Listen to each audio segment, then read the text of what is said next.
Hi friends, welcome back again. So అవి part 2 గురించి నేను చెప్తా అని చెప్పేసి ప్రీవియస్ వీడియోలో చెప్పాను. సో ఇక్కడ వర్క్ వీజాల గురించి. సో ఆయన నీకు వర్క్ వీజాలు ఎక్స్ప్లెయిన్ చేస్తాడు. సో ఇప్పుడు 2025లో బాగా చేంజెస్ వచ్చినాయి. సో 2025 కన్నా ఇప్పుడు ఈ నెల వచ్చిన చేంజెస్ బాగా పెద్దగా ఉన్నాయి. సో ఏదైనా సరే ఆగస్టు 1 వరకు చేసుకోవాలా. సో దాని గురించి కూడా నీకు చెప్తాడు. ఏమేమి చేంజెస్ వచ్చినాయి, అమౌంట్ కూడా బాగా పెరిగింది. సో ఎంతెంత అవుతుంది, గవర్నమెంట్ ఫీజులు ఇప్పుడు ఎంతెంత అయినాయి, ఇంతకుముందు ఎంత ఉండే, దాని గురించి చెప్తాడు. ప్లస్ ఇంకోటి వచ్చేసి వాళ్ళైతే మల్టాలు ఉన్నారు వాళ్ళ గురించి కూడా చెప్తాడు. సో ప్యానిక్ కావద్దు, ఎందుకంటే మల్టాలు ఉన్నారు కాబట్టి వాళ్ళు స్కిల్ పాస్కు కానీ ఇట్లా ఇప్పుడు ఐడెంటిటీ మల్టా ఫీజు పెరిగిందన్న కూడా దాని గురించి కానీ ప్యానిక్ అవుతారు. సో దాని గురించి కూడా ఆయన ఎక్స్ప్లెయిన్ చేస్తాడు. సో ఎంత అమౌంట్ అవుతుంది ఏం కథని. సో మళ్ళీ వెళ్దాం గణేష్ దగ్గరికి. సో గణేష్ చెప్పు, పార్ట్ 2 మనం చేస్తామని చెప్పాము. సో దాని గురించి ఎక్స్ప్లెయిన్ చేయు. వీజాలకు అంటే వీజాలు ఎంత అమౌంట్ అవుతుంది ఇప్పుడు, అంటే ఏమేమి ప్రాసెస్ ఉంటుంది, స్టెప్ బై స్టెప్ చెప్పు. ఎవ్రీథింగ్ నేను మీకు ఎక్స్ప్లెయిన్ చేస్తాను. ఓకే. ఫస్ట్ వచ్చేసి మీకు ఒక ఎంప్లాయర్ అంటే ఇప్పుడు మామూలు కొన్ని కంపెనీస్ ఉన్నాయి, ఓజో కొన్ని ఏజెన్సీస్ ఉన్నాయి. ఆ ఏజెన్సీస్ ద్వారా కానీ ఓజో ద్వారా కానీ లేకుంటే కొన్ని హోటల్స్ ద్వారా కానీ మీరు డైరెక్ట్గా అప్లై చేసుకోవచ్చు. కొన్ని కంపెనీలు చేసుకోవాలని చాలా మంది నాకు కామెంట్ చేశారు ఫ్రీ వీజా అనేది ఉంటుందని. అది అంత అబద్ధం, ఎవరైనా నమ్మొద్దు. ఖర్చు లేకుండా ఫ్రీ వీజా అనేది రాదు, అదంత అబద్ధం. ఓకే. అండ్ ప్లస్ ఇంకో విషయం ఏంటంటే ఈ వర్క్ వీజాకి సంబంధించి స్టెప్ బై స్టెప్ అంటే ఫస్ట్ ఏంది, సెకండ్ ఏంది, లాస్ట్ ఏంది, ఫైనల్ ఏంది అనేది మొత్తం మీకు వివరంగా చెప్తా. ప్లస్ ఆఫర్స్ కూడా ఉన్నాయి, దాని గురించి కూడా ఎక్స్ప్లెయిన్ చేస్తాను. కంటిన్యూగా ఈ వీడియోను ఎండ్ వరకు చూడండి. మీకు A to Z మాల్టాకి సంబంధించి A to Z changes, big updates అన్నీ నేను ఈ వీడియోలో నేను మొత్తం మీకు చెప్తాను. ఫస్ట్ వచ్చేసి మీకు ఒక కంపెనీ, ఒక ఏజెన్సీ లైక్ ఏదైనా కానీ, ఏ ఇండస్ట్రీ అయినా కానీ, హాస్పిటాలిటీ కానీ లేకుంటే అంటే కన్స్ట్రక్షన్ ఫీల్డ్ కానీ లేకుంటే డ్రైవర్స్ కానీ. నాకు ఇంకో డౌట్ ఉంది, చాలామంది నాకు మెసేజ్ చేశారు, అంటే ఇట్లా డైరెక్ట్ హోటల్ అప్లై చేసుకుంటే వీజా రాదా అని చెప్పేసి. లేదు, సో డైరెక్ట్ నేను చెప్పాను. సో వాళ్ళకి ఇంకా అర్థం కాలేదు, డైరెక్ట్ అనేది చాలా తక్కువ, అసలు దొరికాయి కూడా అని చెప్పాను. సో చాలామంది నాకు అయినా మెసేజ్ చెప్తారు, సో బ్రో నీ హోటల్ అప్లై బ్రో మీకు తెలిసిన హోటల్ అప్లై బ్రో అని అంటారు. సో ఏజెన్సీ అంటే కొందరు భయపడుతారు. So agency and hotel field different, ఏంటి అది కూడా చెప్పు. దానికి ఏం డిఫరెంట్ అంటే హోటల్ డైరెక్ట్ హైరింగ్ అనేది వేరుంటుంది, ఏజెన్సీస్ అనేది వేరుంటుంది. ఓకే. డైరెక్ట్ అనేది ఏంటంటే చాలా రేర్ కేసెస్. డైరెక్ట్గా వాళ్ళని ఎంప్లాయీస్ను హైర్ చేసుకుంటున్నారంటే చాలా రేర్గా జరుగుతుంది. అది ఓన్లీ దుబాయ్, ఖతర్ అటువంటి కంట్రీస్లో ఉండే వాళ్ళకి జరుగుతుంది. ఇండియాలో ఉండే వాళ్ళకి కానీ ఇటువంటి వాళ్ళకి కానీ చాలా కష్టం. అది కూడా వాళ్ళు కొన్ని డేస్ అంటే ఇయర్లో ఒక 2 డేస్ 3 డేస్ పోతారు, హైరింగ్ చేసుకుంటారు, తెచ్చుకుంటారు వాళ్ళకి కావాల్సిన పీపుల్ని. అది చాలా కష్టం, అది దొరకడం అనేది ఇంపాసిబుల్ నాకు తెలిసినంతవరకు. డైరెక్ట్ హైరింగ్ అనేది మోస్ట్ ఆఫ్ ద పీపుల్ ఖచ్చితంగా వచ్చేది ఏజెన్సీస్ మీదనే వస్తారు. ఎందుకంటే ఇక్కడ ఏజెన్సీస్ ఎక్కువ పీపుల్ని హైర్ చేసుకుంటే థర్డ్ కంట్రీ నేషనల్స్ని. ప్లస్ స్టార్టింగ్ ఏంటంటే మిమ్మల్ని ఇంటర్వ్యూ తీసుకుంటాడు. ఫస్ట్ స్టెప్ మీకు జరిగి అంటే ఈ మాల్టాకి సంబంధించి వర్క్ వీసాకి సంబంధించి స్టార్టింగ్ ఒక స్టెప్ మీకు ఇంటర్వ్యూ ఉంటుంది. మీరు ఆ ఇంటర్వ్యూలో పాస్ అయిన తర్వాత అది ఏజెన్సీ కానీ హోటల్ కానీ ఏదైనా కానీ మీ ప్రొఫెషన్. ఓకే. స్కిల్ పాస్ ఉండొచ్చు, వితౌట్ స్కిల్ పాస్ జాబ్స్ కూడా చెప్తున్నారు. రెండు చెప్తూనే ఉంటాయి వీడియోలో, కంటిన్యూగా మీరు వాచ్ చేయండి. ఏజెన్సీ కానీ హోటల్ కానీ మీకు ఎప్పుడైతే మీకు ఆఫర్ లెటర్ ఇష్యూ చేస్తాయో నెక్స్ట్ వచ్చేసి మీకు వర్క్ పర్మిట్ అంటే లీగల్గా మీకు వర్క్ పర్మిట్ అప్లై చేస్తారంటే ఈ దేశంలో మీరు పనిచేయడానికి మీకు పర్మిట్ అనేది ఎలిజిబిలిటీకి మీకు వర్క్ పర్మిట్ అప్లై చేస్తారు. ఆ ప్రాసెస్ వచ్చేసి మీకు దాదాపుగా 2 నెలల నుంచి 4 నెలల టైం పడుతుంది మీకు ఆ వర్క్ పర్మిట్ రావడానికి. డైరెక్ట్గా మీ మెయిల్కి వస్తుంది. వర్క్ పర్మిట్ వచ్చిన తర్వాత అంటే మీరు €300 ఉన్నది ఇంత ముందుకు ఫీజు వర్క్ పర్మిట్ అప్లై చేయడానికి. ఇప్పుడు న్యూ రూల్స్ అంటే ఆగస్టు 1వ తారీఖు నుంచి ఇప్పుడు వచ్చే నెల ఆగస్టు 1వ తారీఖు నుంచి €600 చేంజ్ చేసింది గవర్నమెంట్, ఇక్కడ మాల్టా గవర్నమెంట్. అండ్ దీంట్లో స్కిల్, అన్స్కిల్డ్ రెండు ఉన్నాయి. స్కిల్ అనేది ఏంటంటే హాస్పిటాలిటీకి సంబంధించిన అంటే హాస్పిటాలిటీకి సంబంధించిన జాబ్స్. ఇవి హాస్పిటాలిటీకి సంబంధించిన జాబ్స్ కావాలి అంటే ఖచ్చితంగా మీకు స్కిల్ పాస్ అనేది ఉండాలి. అది చెఫ్ కానీ, వెయిటర్ కానీ, లేకుంటే హౌస్ కీపింగ్ అటెండెంట్ కానీ, రూమ్ అటెండెంట్స్, తర్వాత లెనిన్ రన్నర్స్, హోటల్లో పనిచేసే ఎవరికైనా కూడా స్కిల్ పాస్ ఖచ్చితంగా మ్యాండేటరీ. వితౌట్ స్కిల్ పాస్ మిమ్మల్ని హైర్ కూడా చేసుకోరు. ఇది బాగా గుర్తుపెట్టుకోండి అందరూ. స్కిల్ పాస్ ఎట్లా రిజిస్ట్రేషన్ కావాలి, ఎట్లా దాన్ని కంప్లీట్ చేసుకోవాలి, దానికి పరిస్థితి ఏంది, అంటే దానికి ఎంత అమౌంట్ పే చేయాలి, ఎంత ఖర్చు వస్తుంది, ఇదంతా మీకు ఇంకొక వీడియోలో ఎక్స్ప్లెయిన్ చేస్తాడు నరేష్.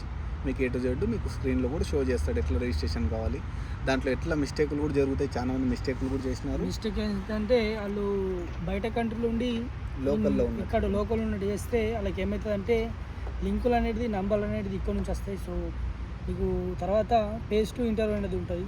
ఆ పేజ్ టు మళ్ళీ నువ్వు ఇక్కడనే వేయాలి. సో నీ వీసాకు నీది ఆల్రెడీ అప్లోనే కాలేదు అంటే అక్కడ నుంచి అప్లై చేయలేరు, ఏం చేయలేరు. సో నువ్వు ఇంటర్వ్యూ ఎలా చేయగలుగుతావు ఇక్కడ మల్టోలో వచ్చి, అది ఉంటుంది. సో నువ్వు రిజిస్ట్రేషన్ చేసేటప్పుడే కొంచెం క్లియర్గా క్వాలిటీగా చెక్ చేసావు అనుకో, అంటే కంట్రీ కరెక్ట్ చూజ్ చేసుకొని చేసావు అనుకో, నీకు అక్కడనే ఉంటుందని. పేజ్ టు కూడా అక్కడనే ఉంటాయి. A to Z అంటే స్కిల్ పాస్ కంప్లీట్ మొత్తం అక్కడనే చేయొచ్చు. సో ఆ బిగ్ మిస్టేక్ చేయకండి. దాని గురించి కూడా నేను వీడియో పెడతాను, ఎందుకంటే అది స్క్రీన్ రికార్డ్ చేయబడుతుంది. సో నేను స్క్రీన్ రికార్డ్ చేసి ఆ వీడియో మీకోసం నేను పెడతాను సపరేట్గా. సో ఫస్ట్ వచ్చేసి మనం విజువల్ గురించి మాట్లాడదాం. సో ఆయన నీకు ఎక్స్ప్లెయిన్ చేస్తాడు విజువల్ ఎలా అప్లై చేసుకోవాలి అండ్ ఎప్పుడెప్పుడు ఎంతెంత అమౌంట్ ఉంటుంది అండ్ ఎలా ఉంటుంది, ఇప్పుడు కొత్త వచ్చిన రూల్స్ ఏంది చేంజ్ అయినాయి. సో అవన్నీ నీకు ఇప్పుడు ఎక్స్ప్లెయిన్ చేస్తాడు. సో అవి బాగా కేర్ఫుల్గా వినండి. మీకు ఆఫర్ వచ్చిన తర్వాత, ఆఫర్ లెటర్ ఇష్యూ చేసిన తర్వాత మీకు వచ్చేసి వర్క్ పర్మిట్ అప్లై చేస్తారు. ఇంతకుముందు కూడా అదే మీకు ఇప్పుడు చెప్పాను కదా, 300 ఉన్నది ఇప్పుడు 600 అయింది. 600 పెట్టి మీరు వర్క్ పర్మిట్ అప్లై చేసుకుంటే 2 to 4 monthsలో మీకు వర్క్ పర్మిట్ అనేది వస్తుంది. వర్క్ పర్మిట్ వచ్చిన తర్వాత సెకండ్ ఏంటంటే డాక్యుమెంటేషన్. మ్యాక్సిమం ఇండివిజువల్స్ ఎవరైతే అంటే డైరెక్ట్ అప్లై చేసుకున్న వాళ్ళు కానీ, లేకుంటే వేరే ఎవరైనా ఫ్రెండ్స్ ఉండడమో, లేకుంటే ఎవరైనా అప్లై చేయడమో వాళ్ళు ఉంటే కనుక వాళ్ళకి డాక్యుమెంటేషన్ అనేది ఈజీగా జరిగిపోతుంది ఉండే సిచ్యువేషన్స్లో. ఎవరైతే ఏం తెలియని వాళ్ళు అంటే వాళ్ళ సొంతంగా అప్లై చేసుకొని వాళ్ళకి అన్ని ఆఫర్స్ వచ్చిన వాళ్ళకి డాక్యుమెంటేషన్ అనేది ఎవరికైనా కావాలన్నా కూడా మనల్ని కాంటాక్ట్ చేయొచ్చు, మనం చేపిస్తాం డాక్యుమెంటేషన్ వరకు. ఈ డాక్యుమెంటేషన్ అనేది ఏజెన్సీ ద్వారా మీకు ఎప్పుడైతే వర్క్ పర్మిట్ వస్తుందో, వర్క్ పర్మిట్ వచ్చిన తర్వాత ఏజెన్సీ వాళ్ళు లాయర్ ద్వారా అన్ని డాక్యుమెంటేషన్ లీగల్ నోటరైజ్ చేపించేసి మీకు డాక్యుమెంట్స్ అన్నీ పంపించిన తర్వాత ఆ డాక్యుమెంట్స్ని తీసుకొని మీరు VFSలో ఒక స్లాట్ తీసుకోవాల్సి ఉంటుంది. అంటే VFS స్లాట్ అనేది మీకు మ్యాక్సిమం ఎవరైతే బయట కంట్రీకి రావాలనుకుంటున్నారో వాళ్ళకి ఖచ్చితంగా తెలిసి ఉంటుంది. అది వీసా అప్లికేషన్ సెంటరు. మీరు మీ డాక్యుమెంట్స్ అంటే మీ ఫైల్స్ అన్నీ తీసుకుపోయేసి పాస్పోర్టు అన్నీ A to Z డాక్యుమెంట్స్ తీసుకొని పోయి అక్కడ మీరు సబ్మిట్ చేయాలి. దీంట్లో మీకు వీసా వస్తుందా రాదా అని చెప్పేసి రెండు విషయాలు ఉంటాయి మెయిన్. ఒకటి వచ్చేసి హౌసింగ్ అథారిటీ. ప్రజెంట్ ఉండే మాల్టా సిచ్యువేషన్లో హౌసింగ్ అథారిటీ చాలా చాలా ఇంపార్టెంట్. అది లేకుంటే మీకు 99% వీసా రాదు. హౌసింగ్ అథారిటీ మీ దగ్గర ఉంది, పర్ఫెక్ట్గా ఉంది, జెన్యూన్గా ఉంది అంటేనే మీకు వీసా వచ్చేదానికి 99% అవకాశాలు ఉంది. అండ్ ఈ ప్రాసెస్ అయిన తర్వాత మీరు VFSలో మీ ఫైల్ సబ్మిట్ చేసిన తర్వాత, సబ్మిట్ చేసిన రోజు నుంచి 50 రోజులు, మినిమం 50 రోజులు, మ్యాక్సిమం 60 రోజుల్లోపు మీ పాస్పోర్ట్ మీకు రిటర్న్ వస్తుంది. రిజెక్ట్ అయిన వాళ్ళు ఉన్నారు, వీసాలు వచ్చిన వాళ్ళు ఉన్నారు. రిజెక్ట్ అయిన మోస్ట్ ఆఫ్ ద కేసెస్లో నాకు తెలిసినంత వరకు ఒక 30 మంది ఉన్నారు. ఆ 30 మందికి రిజెక్ట్ అయిందానికి కారణం ఏంటంటే హౌసింగ్ అథారిటీ. ఖచ్చితంగా మీ డాక్యుమెంటేషన్ మళ్ళీ ఒకసారి వెరిఫై చేయించుకోండి. మీకు ఏదైనా డౌట్ ఉన్నా కూడా మనకు నరేష్ భాయ్ ఇక్కడనే ఉన్నాడు, ఆయనని కాంటాక్ట్ చేయండి. ఆయన మీకు ఖచ్చితంగా మీకు హెల్ప్ చేస్తాడు. అండ్ ఈ వీసా ప్రాసెస్ ఇదంతా A to Z మనం చూసుకుంటే మనకు దాదాపుగా ఓన్లీ గవర్నమెంట్ ఫీజెస్ వరకే 600 ఐడెంటిటీ మాల్టా ఫీజు, 600 మీకు హౌసింగ్ అథారిటీకి. మీరు ఇక్కడికి వచ్చిన తర్వాత మీకు వీసా వచ్చి ఒకవేళ ఇక్కడికి వచ్చిన తర్వాత కూడా మీకు మళ్ళీ మెడికల్ ఇన్సూరెన్సు, ట్రావెల్ ఇన్సూరెన్సు, ఇవన్నీ మీకు చాలా ఖర్చులు ఉంటాయి. ఎవ్వరు ఫ్రీగా మిమ్మల్ని హైర్ చేసుకోరు, ఎవ్వరు మిమ్మల్ని డైరెక్ట్ తీసుకోరు. ఫస్ట్ ఆఫ్ ఆల్ ఇది ప్రతి ఒక్కరు గమనించాలి. ఇక్కడ ఏజెన్సీలు ఉన్నాయి, చేస్తాయి, డబ్బులు తీసుకుంటారు, పని చేస్తారు. వీసా రావడము రాకపోవడం అనేది అది గవర్నమెంట్ మీద డిసిషన్ అనేది ఉంటుంది. లాస్ట్ ఒక స్టెప్ ఏది అంతా సబ్మిట్ అయిపోయిన తర్వాత మీ పాస్పోర్ట్ ఇక్కడికి వస్తుంది. ఇక్కడికి వచ్చిన తర్వాత వాళ్ళ డిసిషన్ అనేది మెయిన్ పాయింట్ అవుతుంది. అది ఎట్లా వస్తుంది ఏందనేది అదే నేను మీకు చెప్పిన కదా, హౌసింగ్ అథారిటీ మెయిన్ ఉంటుంది. హౌసింగ్ అథారిటీ మీకు క్లారిటీ ఉంది, అన్ని జెన్యూన్గా ఉన్నాయనంటే కన్ఫామ్గా మీకు వీసా వచ్చేదానికి అవకాశాలు ఉంటాయి. ఇది Malta visa process step by step. ఇంకా నెక్స్ట్ వచ్చేసి మన నరేష్ చెప్పినట్టుగా మన దగ్గర ఎన్నో అంటే అన్ని కంట్రీస్కి ఉన్నాయి. SN కన్సల్టెన్సీ మేనేజ్మెంట్ మనకు పోలాండ్లో ఉంది, మన ఫ్రెండే అక్కడ ఉన్నాడు. ఖచ్చితంగా మన దగ్గరికి వచ్చిన వీసాలన్నీ కూడా మనం మ్యాక్సిమం ఇప్పటికే ఒక 7-8 మందికి చేపించినాము. దాంట్లో ఒక 2-3 డేస్లో ఒక అబ్బాయికి వీసా వస్తుంది. అతనికి వచ్చిన తర్వాత అతని వీసాను కూడా నేను మీకు మళ్ళీ నరేష్ యూట్యూబ్ ఛానల్ ద్వారా ఖచ్చితంగా నేను మీకు షో చేపిస్తాను. డాక్యుమెంటేషన్ అంతా నేనే చేసినాను.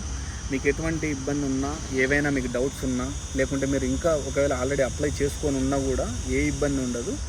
ఏమన్నా మీకు డౌట్స్ ఉంటే మనల్ని కాంటాక్ట్ చేయొచ్చు. మీకు ఎల్లప్పుడూ మీకు ఖచ్చితంగా మేము హెల్ప్ఫుల్గానే ఉంటాం, హెల్ప్ చేస్తూనే ఉంటాం. Thank you for watching. And మీకు స్కిల్ పాస్ గురించి కూడా చెప్పండి. స్కిల్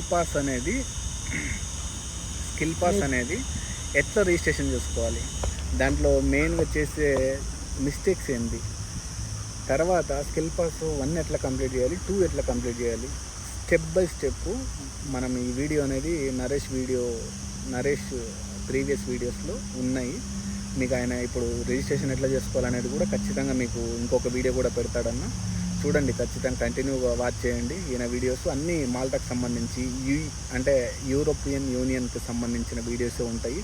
ఖచ్చితంగా వాచ్ చేయండి ఈ వీడియోస్ అన్నీ. అండ్ నెక్స్ట్ వచ్చేసి మనము కొత్త ఆఫర్స్ ఉన్నాయి. అంటే జాబ్లకు సంబంధించి ఏ కంట్రీకి ఎంత ఉంది, ఏ కంట్రీకి ఎట్లా ఉంటుంది, జాబ్స్ ఏమున్నాయి అనేది పార్ట్ 3లో మనం ఫుల్ డీటెయిల్స్గా ఎక్స్ప్లెయిన్ చేస్తాను మీకు. Thank you for watching. So friends, ఇది ఇక్కడ ఉన్నది సిచ్యువేషన్ ప్రజెంట్గా మాల్టాలో. సో నీకు వీసా అప్లై చేయడానికి ఏమేమి డాక్యుమెంట్స్ కావాలనో, ఎట్లా అప్లై చేయాలా అన్నది నేను చెప్తాను. ఒకవేళ మీకు ఎవరైనా చేయాలనుకుంటే, అంటే చేస్తున్నారంటే, అంటే మీ ఏజెన్సీ ఎవరైనా కాంటాక్ట్ అయ్యాలి చేస్తారన్నా కానీ వాళ్ళు అన్ని డాక్యుమెంట్స్ ఇవ్వరు. జస్ట్ మీకు వాళ్ళ కంపెనీ డాక్యుమెంట్స్ ప్లస్ మీకు వర్క్ పర్మిట్ మాత్రమే ఇస్తారు. మిగతా డాక్యుమెంట్స్ మొత్తం మనమే ఓన్గా చేసుకోవాలి. డాక్యుమెంట్స్ ఏమేమి వస్తాయంటే, ఫస్ట్ వచ్చేసి హౌసింగ్ అథారిటీ వస్తుంది. అది బాగా ఇంపార్టెంట్. హౌసింగ్ అథారిటీ అంటే మనము స్టే అంటే ఉండడానికి ఇక్కడ ప్రూఫ్ ఆఫ్ అకామిడేషన్ అన్నమాట అది. సో అది మనం ఓన్గానే తీసుకోవాలా. అది నీకు ఏ కంపెనీ, ఏ గవర్నమెంట్ ఎవడు ఇవ్వడు నీకు, అది నీ ఓన్గా నువ్వే తీసుకోవాలా. సో అది దాని గురించి వచ్చేసి మనము ఫేస్బుక్లో చెక్ చేస్తే వాళ్ళు బాగా అంటే నీకు ఛార్జ్ తీసుకుంటారు. బాగా అంటే 200-300 ఛార్జ్ వాళ్ళు తీసుకుంటారు, ప్లస్ ఓనర్ ఛార్జ్ ఉంటుంది. సో బెటర్ నీకు ఒకవేళ కావాలనుకుంటే నాకు కాంటాక్ట్ కావచ్చు. నేను వితౌట్ ఛార్జ్ నార్మల్గా ఉంటుంది. సో దాన్ని నేను ప్రొవైడ్ చేస్తాను. చాలామంది నాకు తెలుసు ఇక్కడ. సో నీకు ఒకవేళ హౌసింగ్ అథారిటీ కావాలన్నా నాకు కాంటాక్ట్ కావచ్చు, అది నేను చేస్తాను. అండ్ ఇంకోటి వచ్చేసి స్కిల్ పాస్ అనేది బాగా టఫ్ ఉంటుంది. సో అది నీకు తెలియాలి అని అంటే అది అంత ఈజీ కాదు. నా ఛానల్లో చూడొచ్చు నువ్వు స్కిల్ పాస్ ఎలా కంప్లీట్ అయ్యానో. దాంట్లో ఇంకా స్పీకింగ్ అసైన్మెంట్ అనేది ఒకటి ఉంటుంది, అది బాగా డేంజర్. సో అది నీకు కంటిన్యూ 30 minutes మాట్లాడాలా. అది ఒకవేళ నువ్వు మాట్లాడకపోతే ఫెయిల్ అయితే మళ్ళీ నువ్వు 10,000 కట్టాలా, అప్పుడే మళ్ళీ 7,500 కట్టాలా. తర్వాత అవి 2 సార్లు ఫెయిల్ అయితే మళ్ళీ నీకు టోటల్ 50,000 కట్టాలా. సో ఇప్పుడున్న సిచ్యువేషన్లో 50,000 అయిపోతుంది ఫస్ట్ది.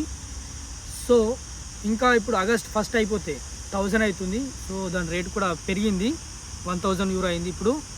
సో దాని గురించి కూడా మీకు నేను చెప్తాను అది ఎలా ఉంటుందో. ఎందుకంటే ఎవరైనా చేసుకోవాలనుకుంటే ఇప్పుడే చేసుకొని ఈ 1 weekలో, ఒకవేళ ఈ టైంలో అంటే ఇక్కడ మల్టాలో ఉన్నోళ్ళు కూడా చేసుకోవాలనుకుంటే ఇప్పుడు చేసుకుంటేనే బెటరు. అలా వీసా ఎప్పుడో ఎక్స్పైర్ ఉన్నది, November-December. సో నేను అప్పుడే చేసుకుంటాను, మాత్రం వెయిట్ చేయకండి. ఎందుకంటే 500 నీకే బుక్ అవుతాయి. గవర్నమెంట్ ఆల్రెడీ చేంజ్ చేసింది. దాని తర్వాత ఇంకెంత చేంజ్ అవుతుందో ఎవరికి వెళ్ళదు. కొత్త అప్డేట్ వస్తుంటాయి, పోతూ ఉంటాయి. కాకపోతే చేంజెస్ ఇప్పుడు మారాయి. ఒకసారి వచ్చిందంటే అది కంటిన్యూగా ఉండిపోతుంది. సో ఏదైనా అప్లై చేసుకోవాలనుకుంటే జెన్యూన్గా అప్లై చేసుకోండి. సో నేను మీకోసం ఇంకొక వీడియో కూడా చేస్తాను, పార్ట్ 3 వీడియో కోసం. సో మేము చిన్న బ్రేక్ తీసుకుంటాం, బ్రేక్ తర్వాత కలుస్తాం.